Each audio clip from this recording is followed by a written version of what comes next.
Space, the final frontier. These are the voyages of Matthew McConaughey. His mission, to seek out and contact new alien life forms. To go where no man has gone before, and not be a ripoff of Gravity. Da da, Interstellar. Interstellar, la la la la la, Interstellar,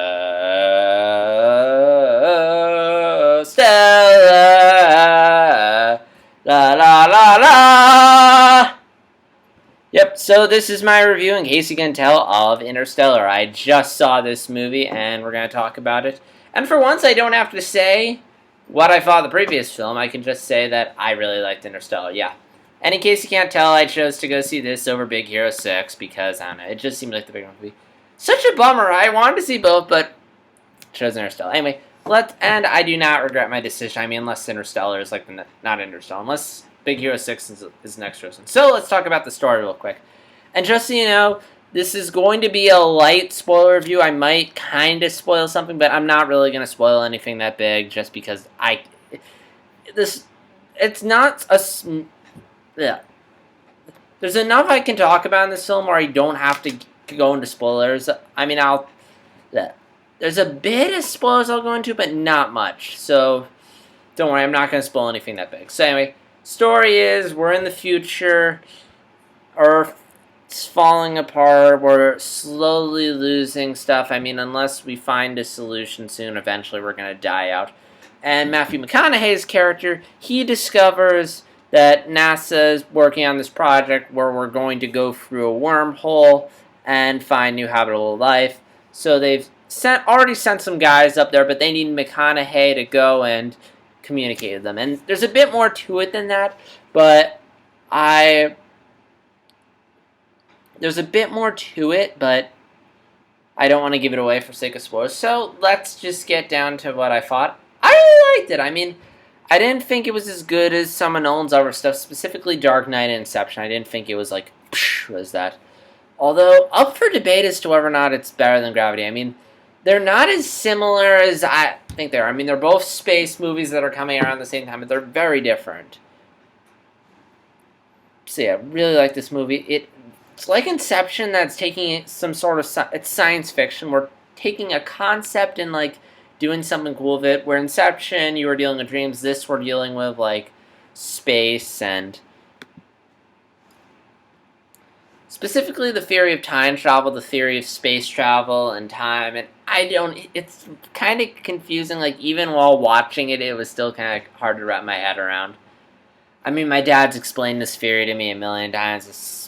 Space and time travel. But it was still really cool. And we've never really seen it applied, so to see a film apply was a kind of a cool what if. I mean, film's a really cool medium to explore the what ifs, and I really liked it. I'm surprised.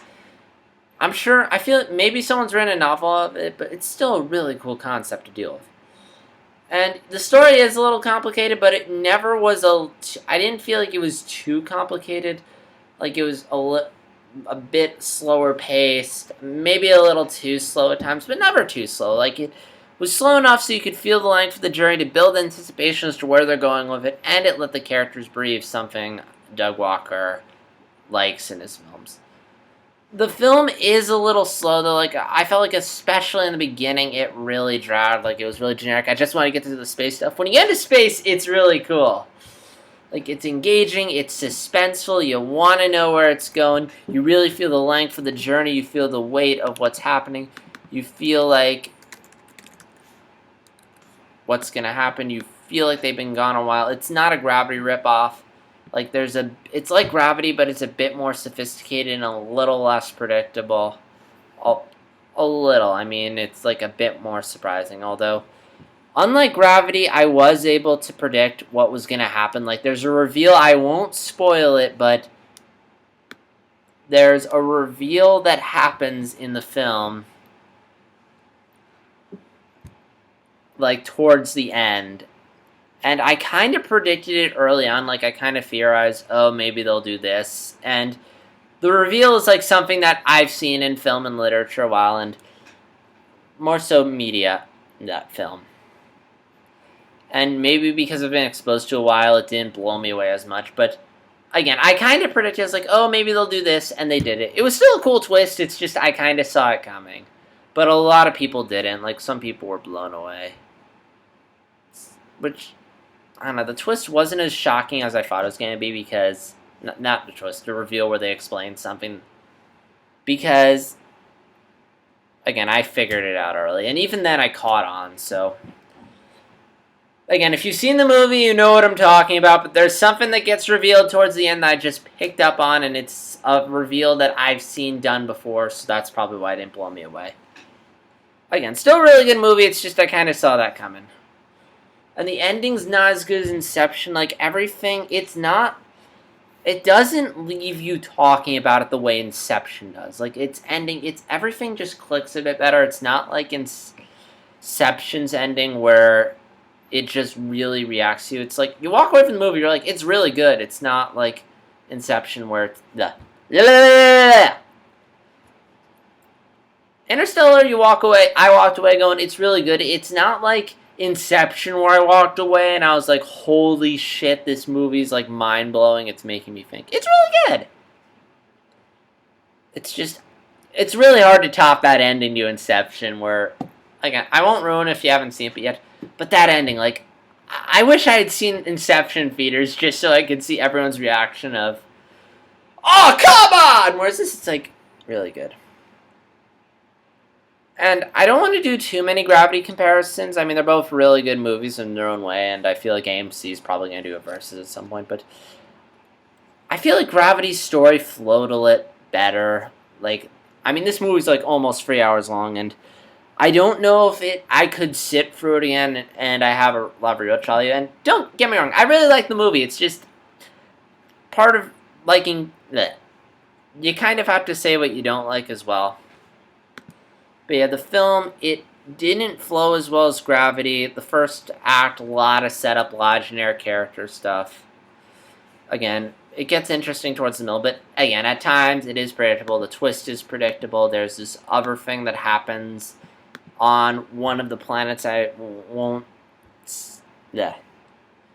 There's something that happens involving them. Yeah. There's this thing that happens that involves him and one of the upper astronauts, and it's this moment of tension, like, above one of the planets, and I kind of predicted what was going to happen. Yeah. I'll be more specific. When they're leaving this planet, I predicted what was going to happen. That was, like, the predictable moment. I don't want to get more specific because I don't want to ruin it for people who haven't seen the movie, but again, it wasn't too predictable, but there were a couple moments when I kind of knew where they were going, but again, I'm just nitpicking. So back to what I really liked. The characters were really good. I really liked Matthew's character. I felt like he was really relatable. Seeing him stay young while the people on Earth were old, I thought was a really fascinating concept. And seeing him, like, he gets messages from Earth, and he gets to see, like, his family grow up. I thought that stuff was really fascinating. Like, there's a great scene where he's, like, looking at messages and he sees his kids and they're growing up, and that scene was just really good. Everyone on the cast I thought was really fantastic. Anne Hathaway did a really nice job, and I didn't find her too distracting. Like, I was worried it's like, oh no, we're just reusing the Dark Knight cast, but surprisingly she wasn't that distracting, although Michael Caine I thought was a little distracting. Like, he's in all of Nolan's films, and he's the mentor character, he's the guy who explains stuff. And surprisingly, I mean, the film cuts back between Earth and space a bit, you know, to show the passage of time. And surprisingly, Michael Caine doesn't age as much as I thought he would. I mean, he's already really old to begin with, but yeah, it's like everyone else is like drastically aging, and he's like staying the same. But yeah, like, my only real gripe is that, and this is a thing a lot of Nolan films have, is that most of the characters aren't really that developed. They're very one-note characters. Again, the only two characters I found interesting were Cooper, I think that's the name of Matthew McConaughey's character, and his daughter. I thought those two characters were somewhat interesting. But they, again, at times I feel like with Nolan films, the concepts are more interesting than the characters themselves. I do agree with that point Doug's made about Nolan films. And it's true here. The characters aren't really that fleshed out. Most of them are very one note. Again, outside of the leads, none of them are really that compelling. And it's a. On a side note, one thing I found amusing were the fact that two actors from the Raimi film show up. One is Topher Grace. Nice to see him get some work, and he was good in the film. And then there's another actor. I don't want to ruin it because, I mean, it's not like anything related to the plot. It's just something I find amusing. There's another Spider-Man actor that shows up towards the end of the movie. At least I think it was another Spider-Man actor. You'll know him or her when you see him or her. But there's another actor, Raimi Spider-Man actor that shows up in the film, and I just found it kind of amusing. So yeah. Highlight of this film was the presentation. It looks great. This is a film, you need to see it in theaters because it's definitely meant to be seen on the big screen. Like, visually it looks fantastic. I mean, you feel like you're in space at some points. The shots of space, like them flying through space and stuff, there's some beautiful stuff. Like, especially the stuff in space. I mean, the film's really well shot all around, but the shots of space, oh my gosh, so beautiful. Great use of sound. It definitely knows when to include sound and when not to include sound. So, yeah, I feel like the film's definitely going to get some sort of Oscar nomination for its presentation, either in editing, sound, cinematography, something. It's going to get some sort of nomination, maybe a win. And the music's really good. Hans Zimmer does a really nice job. Only gripe I would have is that it's not as immersive as Gravity.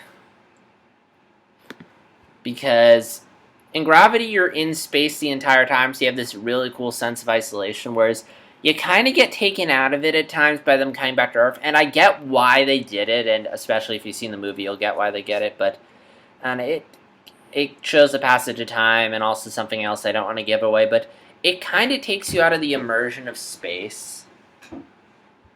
And yeah, that's all I have to say. I really like this movie. There's going to be a full written review coming in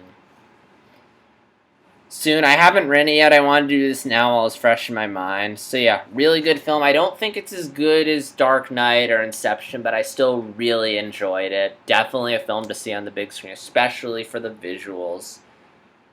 So yeah, go see it. And I don't want to overwhelm anyone because this video is 20 minutes long. It's the last 10 minutes or so. I don't know if it'll wind up being 20 minutes, but now I'm done. So if you want, you can sign out here. The rest, I'm just going to do one PSA and go into trailers a bit. And sorry if I'm moving this thing around. I cannot sit still. So first, a PSA.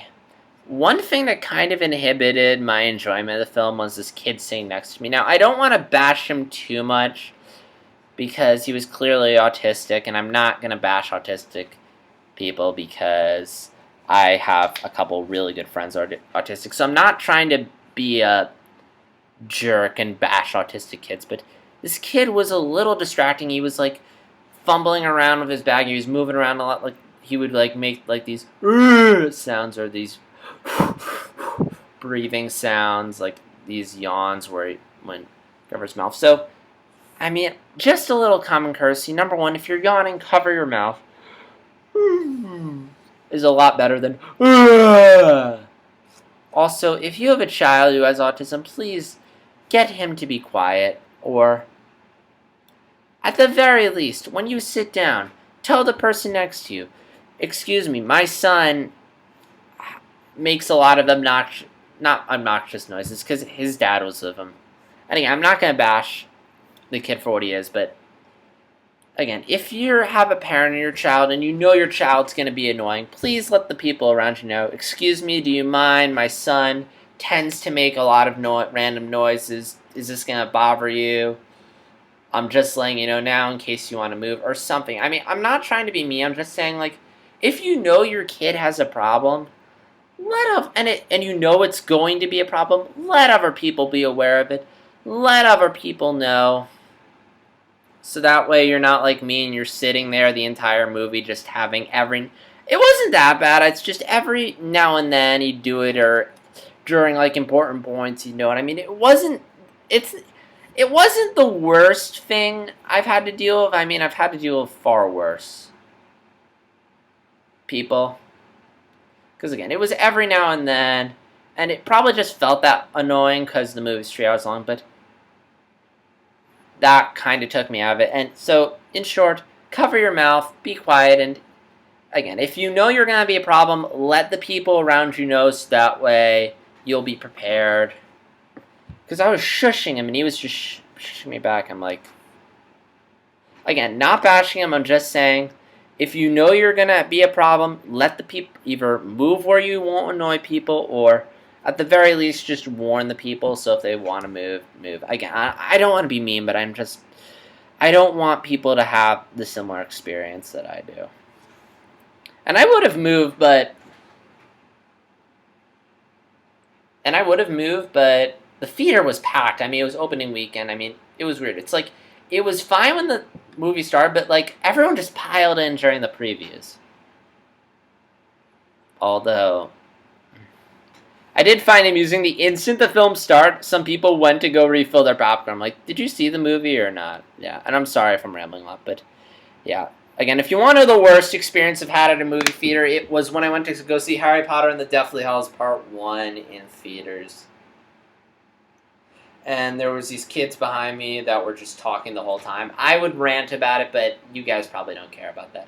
So I'm going to talk about the trailer. Yeah, so in short, I don't really want to bash the kid, because he probably couldn't help it, but I guess I'd just really bash the dad just for not giving a heads up to the people around him that his son was probably going to be annoying. But yeah, I really could tell that. I mean, they rushed out of there the instant the credits started. Like, not even just slow getting up, just got up, walked out. It was almost like they knew I was pissed at them. Because I was like giving them the look, like, you know, the look where you glance over and But so yeah, maybe they just thought I was gonna throw a shit at them, and I wasn't. I mean, I'm not that kind of guy. I mean, if you're making noise, I'm gonna look at you like, hey, shut up, or shh, if you're really getting annoying. But I'm not an asshole who's gonna flip a shit. Again, I know the kid couldn't help it, but yeah, so now I'm going to talk about the trailers I saw really quick. Most of them were meh. Most of them were blah, blah. So let's see, there were like a handful of trailers. It wasn't as bad as when I went to see Winter Soldier and I got like half an hour's worth of trailers. I only got like 15 minutes. So Mockingjay, a lot of loud explosions. How the hell are you going to make this into 2 movies? I mean, there's enough material that you can do it in 1 movie. I mean, like, and considering just how much they're covering, it's like, you're going to be stretching it in the 2nd movie. Oh my gosh, how are you going to stretch that into 3 movies? Yeah, I really don't care about Mockingjay Part 1. Shouldn't be 2 movies.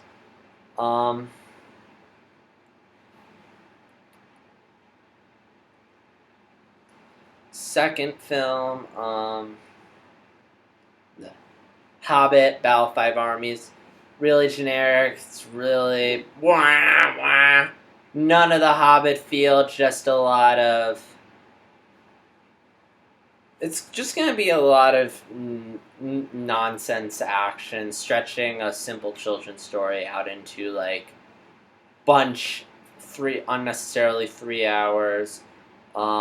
Way too much CGI. I mean, Peter Jackson was really good with on-location shooting. There's a lot of CGI, although maybe it's just because they filmed it digitally, but doesn't look as good as Lord of the Rings. At times, it's just feels like it's playing a little too much in the nostalgia of Lord of the Rings and the battles from that film. Doesn't feel like Bilbo's story at all at this point. And, oh yeah, I love how the trailer ends with Bilbo putting on the ring like, shit's getting real. It's like, no, he's putting on the ring so he can get clunked on the head and miss out on the entire battle, although maybe Peter Jackson.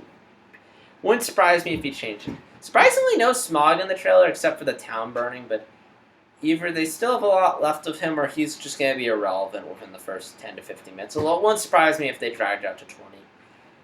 Let's see what else. I know there was more. There was the Serena Martin Luther King movie, which that film is trying so hard to be an Oscar film.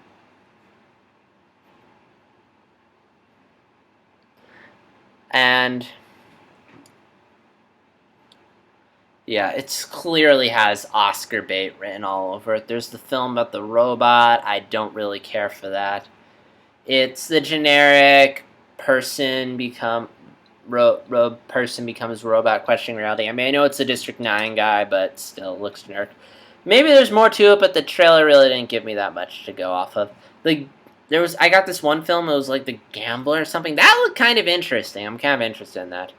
Oh yeah, and then the other's Fast and Furious 7. I've never seen any of the Fast and Furious films. I should, although film I really didn't care for it. Although I did like the opening action scene where they're on the truck. I thought that was kind of cool, but at the end of the day, this just looks like male testosterone Michael Bay, except less annoying. I mean, you have your explosions, your cool cars, your macho men, and your hot babes, and yeah, really don't care. So yeah, so that's my thoughts on the trailers. I really didn't care for most of them, but you never judge a film by its trailer. But yeah, go see Interstellar. My written review will hopefully be up soon, and yeah. So yeah, hope you guys enjoyed this, and Korra vlogs, I don't know if I'm going to get to them tonight because it's really late and I don't have time to watch it and vlog about it. Maybe tomorrow. Definitely going to put it up, but don't know when. So yeah, really good. Yeah. I'm just going to stop talking right now. This is JStar360, signing out.